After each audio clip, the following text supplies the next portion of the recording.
Hello mga kadambes, nandito na naman tayo sa panibagong tutorial at ngayon ituturo ko ang risk management at bakit ba napakalaking bagay nito sa bawat trade natin. At dito malalaman nyo kung paano tayo tatagal at mas maging wise sa pag-handle ng ating mga pera o ng ating mga capital. Kaya tara na. So, ayun na nga, nandito tayo ngayon sa Bybit webpage. As usual, no, ito naman talaga yung ginagamit natin from the start. Okay, so ngayon gagamit lang ulit tayo ng demo trading. Kasi nga, beginner lang tayo at di pa tayo dapat pumasok sa live trading hanggat di tayo confident at walang polish na strategy. Okay, so punta lang tayo dito ulit sa tools and then demo trading. Okay, so wag mabibigla ulit. Okay, clear your mind sa mga beginner pa talaga dyan. Kasi madaming mga numbers at mabibigla ka talaga. At so mga di pa talaga familiar dito sa features ni Bybit at ano nga ba itong mga to, panoorin nyo yung previous video ko, malalaman nyo lahat yan. Okay. So ayun, paano ba natin ma-modify yung balance na gagamitin natin dito sa futures? Okay, nasa futures tayo wala tayo sa spot, wala sa options, nasa futures. Okay.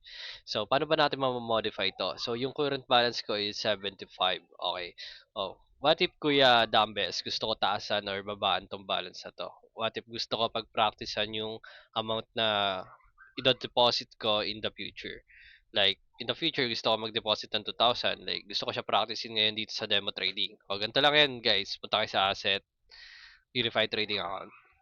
Ganun lang kasimple yan, guys. Huwag nyo gawin komplikado, ha. Ito, total equity. Ito yung pinaka-laman nung inyong Bybit account. Okay? And then, dito, sa margin balance, ito yung $75 kanina. Ibig sabihin, bumawas lang tayo dito sa total equity na to para ilagay dun sa trading account balance. Okay, which is itong 4,398 under margin balance. Okay, itong unrealized PNL or perpetual and futures, under to if nasa position tayo. Either long or short. Okay, so ganito lang i-adjust yan guys. Adjust demo funds. So currently we have $75 or 4,398 in peso. Okay. So kunyari gusto ko dagdagan siya ng $30. Ayan, $30. So nadagdagan siya 'di ba in PHP and nabawasan 'to. Ganun lang yun guys. So kunyari gusto ko na bawasan kasi masyadong malaki. Eh siya in dollars. So 'di ba kanina 70 lang or 75 ngayon 105 na kasi nga dinagdagan ko ng 30. Okay, bawasan natin ng 50. Ayan, gawin natin siyang 55 para saktong 50. Ayan, let's check guys. Ayan, futures. Ayun, 'di ba? $50 na lang yung nasa margin balance natin. Okay, so saan nga ba pumapasok diyan yung risk management? Let's say for example, nag-market analysis ako na predict ko na pababa pa yung chart. Kunyari gusto ko dito. Mag-short tayo diyan. Ay sige, sabihin na lang natin long. Long. Okay, papakita ko lang naman sa inyo guys kung ano yung risk management. So, di na tayo mag-market analysis masyado dito. Ayan, pantay lang natin dito sa recent low. Ayan, mark nyo lang yan dyan. Ayan. Pwede nyo itaas dito yung ano, if talaga nang market analysis kayo, and then 2 is to 1. 2 is to 1 tayo guys. Ayan.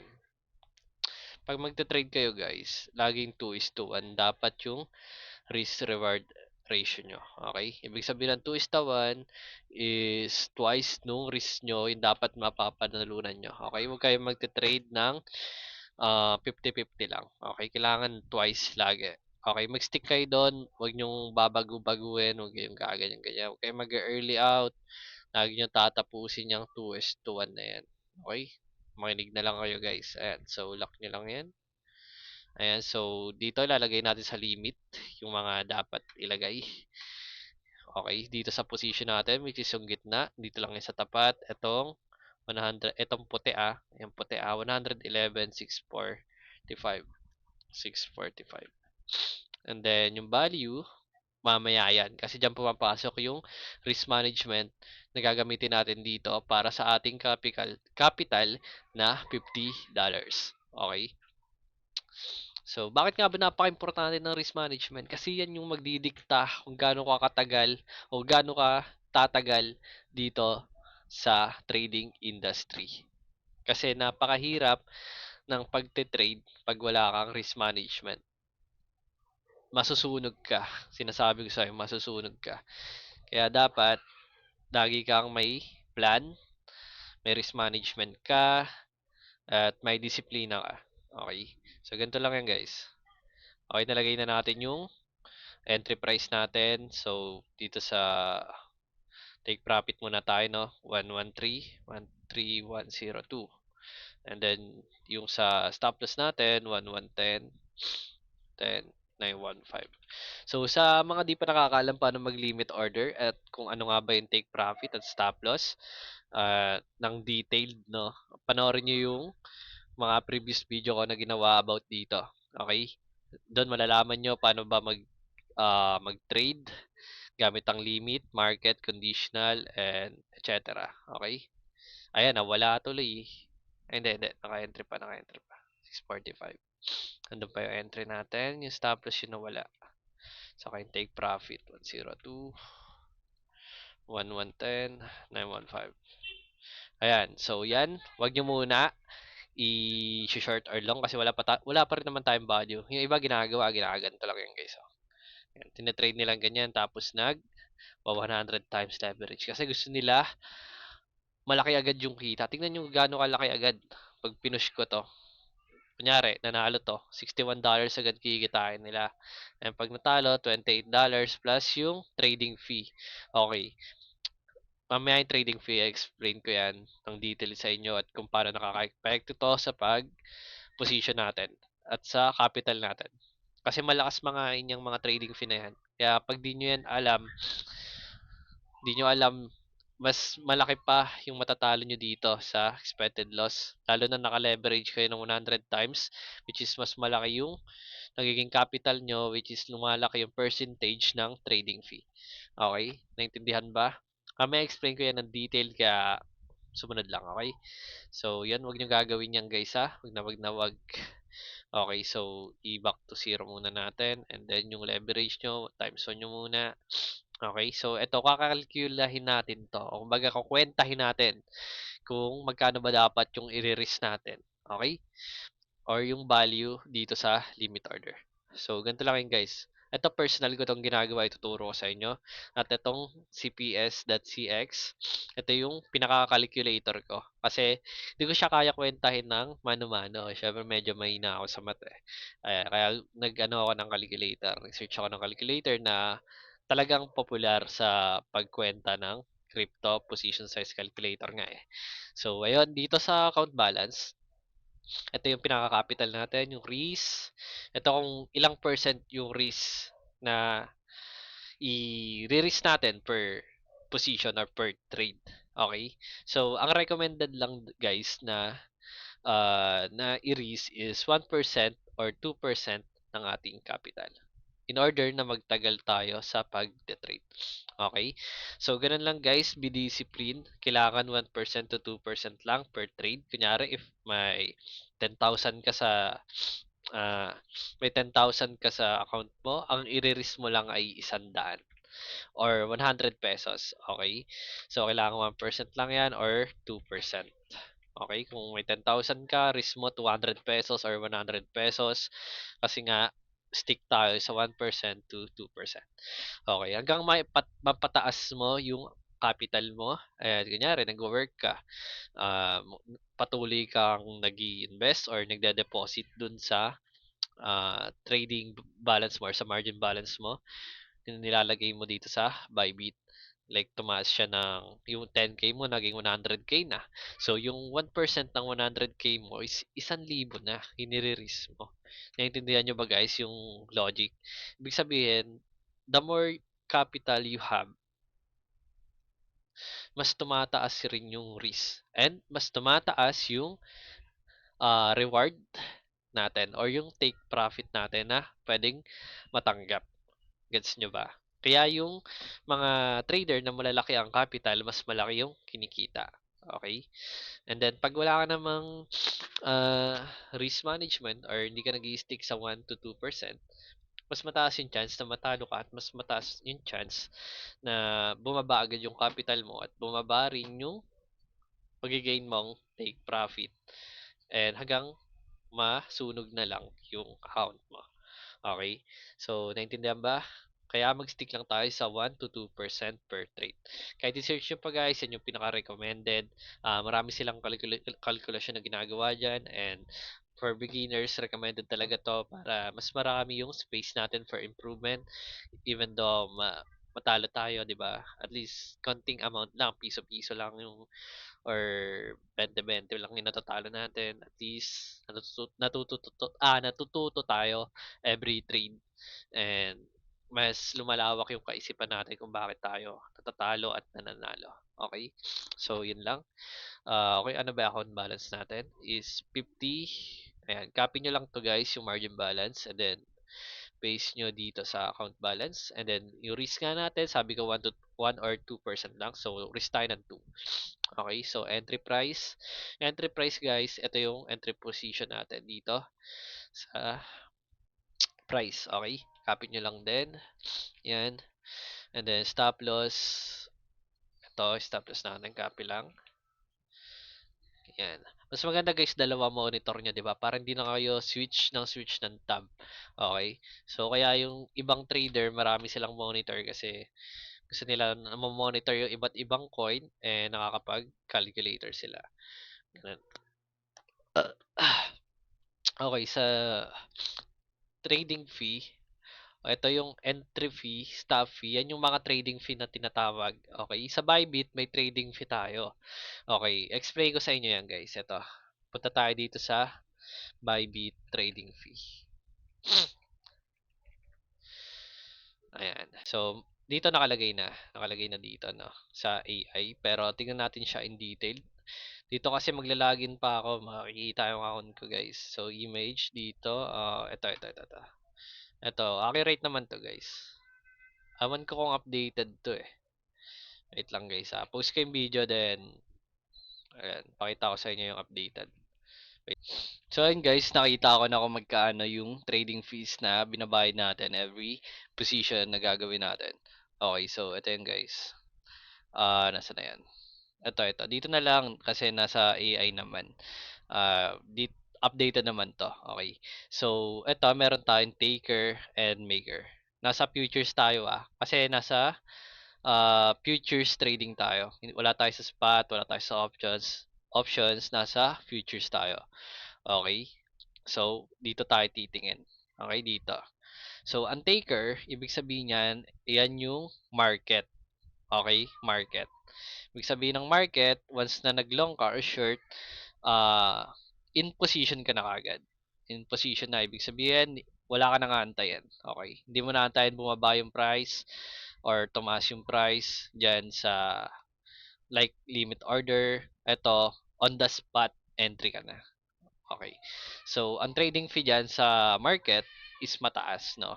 Imagine 0.055%. 'Di ba? Malaki. Compare dito sa limit order, which is maker. Okay? Ito yung maker, 0.2% lang.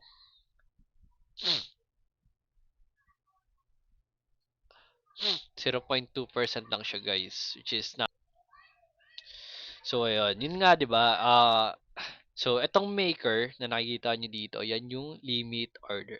Which is, compare sa market, napakaliit niya kasi 0.02% lang yung trading fee. Okay? Ang limit order guys, like dito sa ginagawa natin ngayon, nagsiset up tayo ng position na gagawin natin or etong pinaka-drawing dito, yan yung pinaka-limit order natin. Ibig sabihin, pag yung price bumaba dito sa point dito, sa nilagay natin dito sa entry price, may execute yan and entry na tayo. Ibig sabihin, nasa position na tayo.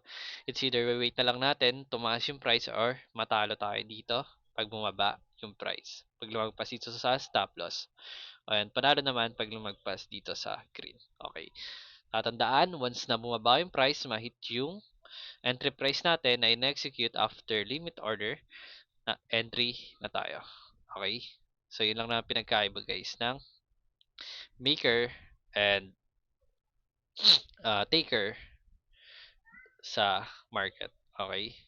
Ibig sabihin ng maker, market, limit, sorry. Maker, limit. Ang market, taker. Okay? Yun lang. Take note guys. Okay? So, yun. So, itong trading fee na to, ilalagay nyo to dito sa ating entry fee. Unlock fee nyo to. And then entry fee. Syempre kung may entry fee, may stop fee tayo. Okay na.